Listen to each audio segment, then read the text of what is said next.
ఒక చిన్న ప్రేమ కథ. ఒకరంటే ఒకరికి చచ్చేంత ప్రేమ అంట. అనుకోకుండా ఒకరోజు ఇద్దరికి యాక్సిడెంట్ అయింది. ఎవరూ లేని సమయం.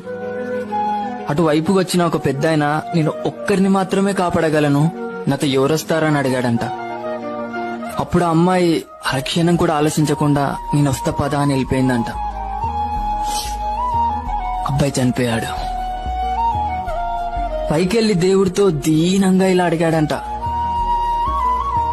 ఒకరంటే ఒకరికి చచ్చేంత ప్రేమ నా గురించి అరక్షణం ఆలోచించకుండా అలా ఎలా వెళ్ళిపోయింది అని అడిగాడంట. అప్పుడు ఆ దేవుడు అన్నాడంట, నే పంపించిన పెద్ద ఆయన కూడా అమ్మాయిని ఇలానే అడిగాడంట. అప్పుడు తాను ఇలా అనిందంట, నేను చనిపోతే వాడు జీవితాంతం ఏడుస్తూ నరకం చూస్తాడు, నాకది తెలుసు. వాడు బ్రతికుండగా నరకం చూస్తుంటే నీ స్వర్గంలో ఎలా సంతోషంగా ఉండగలను.